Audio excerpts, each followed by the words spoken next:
السلام علیکم 10th class. امید ہے آپ سب خیر خیریت سے ہوں گے, اپنا بہت سارا خیال رکھ رہے ہوں گے. تو آج کے لیکچر میں آپ کو خوش آمدید بیٹا سب بچوں کو. تو آج لیکچر کی جانب بڑھتے ہیں. پہلا لیکچر ہے آپ کا سبق نمبر 3 مرزا محمد سعید کا, جن کے مصنف شاہد احمد دہلوی کے تعارف کی جانب آج ہم بڑھیں گے, اس پر بات کریں گے. اور بیٹا آپ سب نے یاد رکھنا ہے کہ ہم جو بھی اپنا لیکچر ہے فیڈرل بورڈ کی جو پالیسی ہے آپ کی, اس کے مطابق اس کو تیار کرتے ہیں. تو اس سے پہلے کہ ہم شروع کریں, آج کے مقاصد آپ نے یاد رکھنے ہیں. ایک تو حسب معمول مصنف کے جو حالات زندگی ہیں اور اسلوب سے آپ نے تھوڑی سی آگاہی حاصل کریں گے. اور اس کے علاوہ جو ایک نئی چیز ہے, خاکہ نگاری کی صنف سے آج آپ متعارف ہوں گے کہ خاکہ کیا ہوتا ہے. اور اس سے پہلے آپ مضمون پڑھ کے آئے ہیں, افسانہ, ڈرامہ, ٹھیک ہے. لیکن 9ویں جماعت میں 10ویں میں آپ خاکہ سے آشنا ہوں گے. اور آپ کے میرا خیال ہے کہ 3 خاکے جو ہیں آپ کے سلیبس کا حصہ ہیں. تو بیٹے چلیں شروع کرتے ہیں.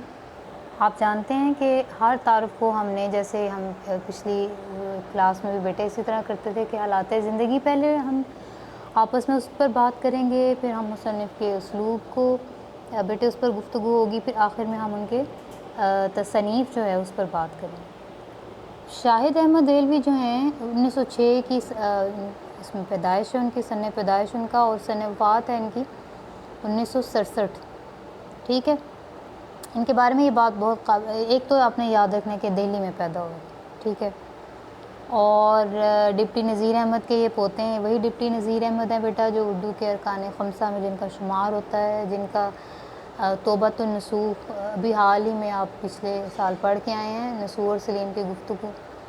اور ان کے یہ پوتے ہیں, اور مولوی بشیر الدین صاحب کے یہ بیٹے ہیں.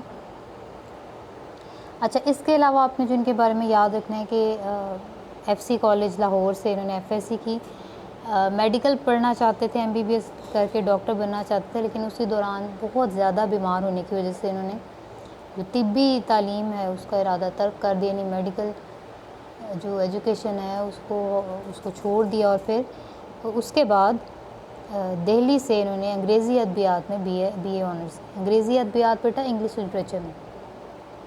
اس کے بعد انہوں نے ایم اے فارسی, ایم اے کیا فارسی زبان میں.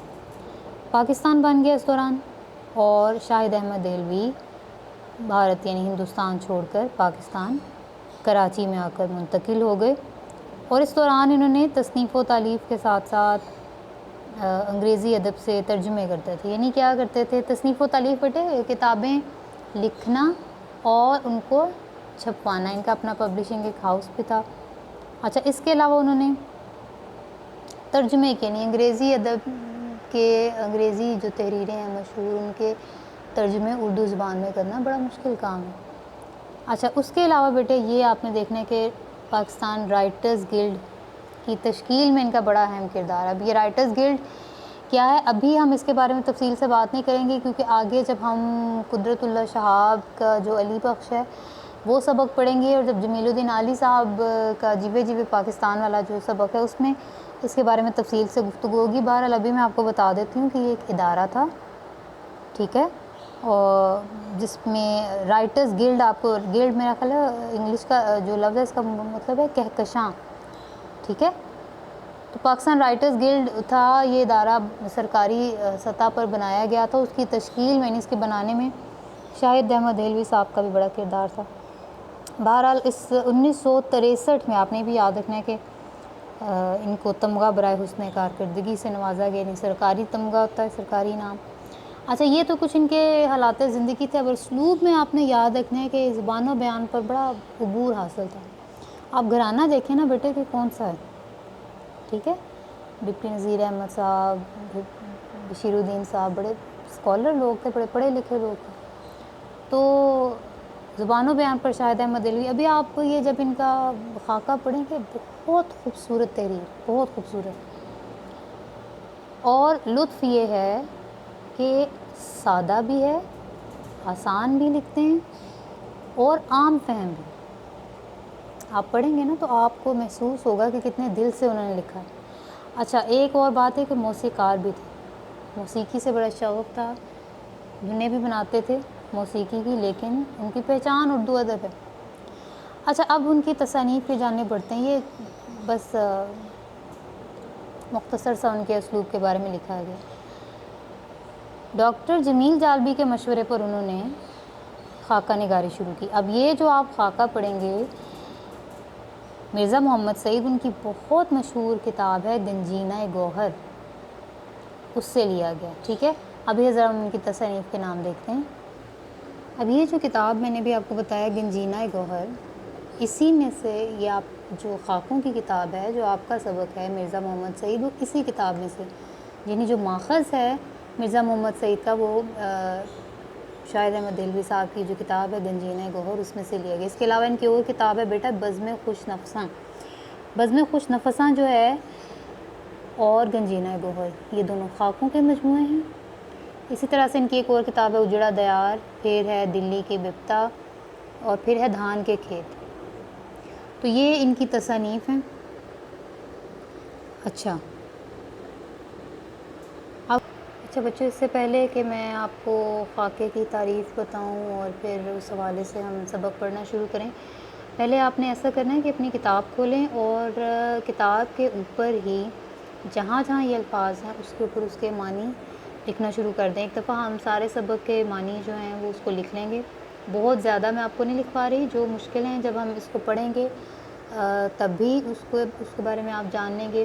کچھ میں آپ کو یہاں پر آپ کی تاکہ املا کی غلطیاں کم سے کم ہو یہاں پر بتا دوں گی، پھر بھی کچھ آپ کو مسئلہ ہوگا تو آپ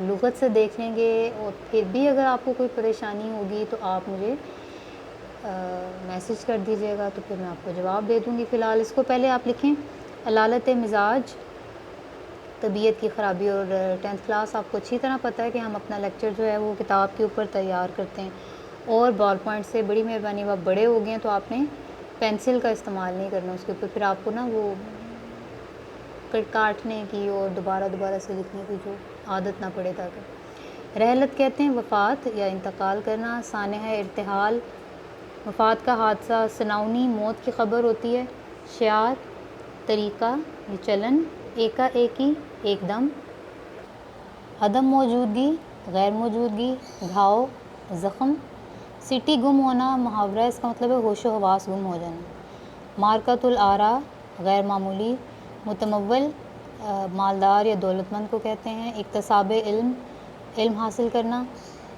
اچھا جی، وائسرائے ہند، ہندوستان میں برطانوی جو گورنر تھا اس کا لقب تھا، یعنی سب سے بڑا جو لقب تھا وہ جو عہدہ تھا وہ وائسرائے ہند کا تھا۔ شدہ ہوتے ہوتے، پیش خیمہ ابتدائی سبب، مقالہ کہتے ہیں کسی موضوع پر سنجیدہ اور مدلل یعنی دلائل سے بھرپور تحریر کو، یہ مدلل ہے، ٹھیک ہے، لام 2 دفعہ لکھا ہے۔ جلال رفع ہونا یعنی غصہ دور ہونا، کر و فر شان و شوکت، فی البدیہہ اسی وقت، فوراً کسی چیز مطلب جو بات ہو رہی ہے اس کو اسی وقت موقع کی مناسبت سے جواب دینا، عرض مدعا بات کا مقصد، قدری کوشش یا اصرار، قاعدے قرینے کا مطلب ہوتا ہے وضاحت۔ اچھا، یہ تھوڑے سے الفاظ معنی جو ہیں ابھی آپ نے اپنی کتاب کے اوپر جہاں جہاں یہ الفاظ آئیں گے وہیں اس کے اوپر آپ نے لکھ لینا، آپ کو پریکٹس بھی ہے اس چیز کی۔ اب کہانی جو ہماری ہے بنیادی طور پر وہ ہے ایک خاکہ، ٹھیک ہے، سبق مرزا محمد سعید، صنف ادب کے اعتبار سے خاکہ ہے، اور اس کا ماخذ ہے گنجینہ گوہر، جو بھی میں نے آپ کو پیچھے بتایا، یعنی جس کتاب سے لیا گیا ہے، مصنف ہیں شاہد احمد دہلوی۔ خاکہ بنیادی طور پہ ایک آؤٹ لائن ہے۔ خاکہ بالکل ایسی ہے جیسے آپ کوئی تصویر بنانے لگیں تو پہلے آپ کو اس کی آؤٹ لائن بنانی پڑتی ہے، وہ لائنیں لگانی پڑتی ہیں، بعد میں آپ سب کچھ فل کرتے ہیں۔ خاکہ اسی طرح کوئی مضمون لکھتے ہیں آپ تو اس کی آپ کو ذہن میں ایک آؤٹ لائن اس کی بھی خاکہ بنانا پڑتا ہے کہ یہ چیزیں آپ اس میں لکھیں گے۔ اب اردو ادب میں خاکہ جو ہے باقاعدہ ایک بیٹا صنف ہے جس میں آپ کسی بھی شخص کی زندگی کے کچھ ایسے پہلو بیان کرتے ہیں۔ اب سوانح آپ نے دیکھی نا کہ غالب کی آپ پڑھ کے آئے، مرزا غالب کے عادات و خصائل، اب اس میں انہوں نے ہر چیز حالی نے جتنی تفصیل سے ممکنہ طور پر وہ بیان کر سکتے تھے انہوں نے کی۔ خاکہ ایک سے جو ہے مختلف ہوتا ہے. خاکہ ہے کہ ایسی مختصر تحریر جس کو آپ تھوڑی دیر میں پڑھ لیں. ابھی آپ یہ مرزا محمد سعید آپ کو یعنی اگر آپ خود سے پڑھتے ہیں تو آپ کو بہت آہستہ آہستہ بھی پڑھیں 15 منٹ میں ختم ہو جائے, 15-20 منٹ لگیں گے, ٹھیک ہے.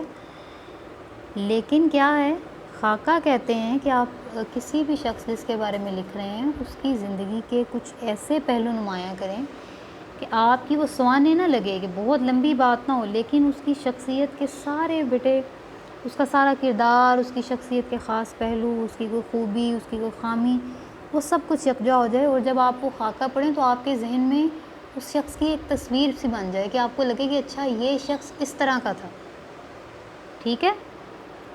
اچھا, مرزا محمد سعید کے بارے میں ایک چیز آپ نے بیٹا یہ بھی یاد رکھیں. تو خاکہ ایسے ہی ابھی آپ ہم اس کو انشاءاللہ تعالیٰ اگلے لیکچر میں میں نے آپ کو اس کی ہم اس کو پڑھنا شروع کریں گے. لیکن اچھا یہ ایک چیز میں آپ کو بتانا چاہتا ہوں. مرزا محمد سعید جو ہیں ان کے بارے میں ایک چیز یاد رکھنی ہے آپ نے.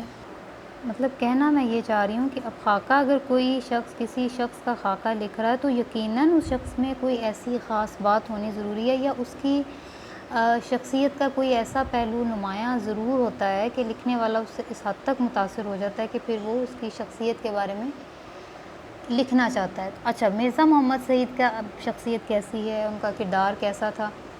بنیادی طور پر یہ ایک استاد کا خاکہ ہے, ٹھیک ہے. اب مرزا محمد سعید جو ہیں خود علامہ اقبال کے شاگرد تھے, یہ بات آپ نے نوٹ کرنی ہے. اور پطرس بخاری اور امتیاز علی تاج کے شاگرد استاد تھے. علامہ اقبال کے شاگرد ہیں مرزا محمد سعید, یعنی علامہ اقبال ان کے استاد تھے کیونکہ انہوں نے بھی کچھ عرصہ گورنمنٹ کالج میں پڑھایا تھا. اور مرزا محمد سعید کے جو اپنے شاگرد تھے یعنی وہ کون تھے, پطرس بخاری اور امتیاز علی تاج, یہ ان دونوں کے استاد تھے مرزا محمد سعید. امتیاز علی تاج وہی جن کے بارے میں آپ 9th میں آرام و سکون کا ڈرامہ پڑھا ہے آپ نے, اور آپ کو تفصیل سے میں نے بتایا تھا کہ انہوں نے کتنا مشہور ڈرامہ یاد آپ کو, انارکلی لکھا ہے. اور پطرس بخاری بیٹا اردو کے بہترین مزاح نگاروں میں شمار ہوتے ہیں. آل انڈیا ریڈیو کے جو تھے ڈائریکٹر تھے, استاد تھے, اقوام متحدہ میں پاکستان کے لیے کام کرتے رہے, بہت زبردست شخصیت. تو یہ مرزا محمد سعید کے یہ دونوں شاگرد تھے, یعنی مرزا محمد سعید ان کے استاد تھے. اب کس طرح کے استاد تھے, کس طرح کے انسان تھے, کیسا ان کا رہنا سہنا تھا, کس طرح کی ان کی عادات تھیں, ان سب چیزوں سے ہم آشنا ہوں گے انشاءاللہ تعالیٰ اگلے لیکچر میں. اب گھر کا کام بیٹے آپ کا یہ ہے کہ آپ نے شاہد احمد دہلوی کا تعارف یاد کرنا ہے. جتنے میں نے آپ کو پوائنٹس بتائے تھے وہ آپ نے ساتھ ساتھ اس کے اوپر لکھ لینے ہیں, اور مشکل الفاظ کے جتنے معنی میں نے ابھی آپ کو لکھائے ہیں وہ سارے آپ نے کتاب کے اوپر جہاں جہاں وہ الفاظ ہیں وہاں پر آپ نے لکھنے ہیں. اللہ تعالیٰ آپ سب کا حامی و ناصر ہو انشاءاللہ تعالیٰ. اگلے لیکچر میں پھر آپ سے ملاقات ہوتی ہے بیٹے. فی امان اللہ, اللہ حافظ.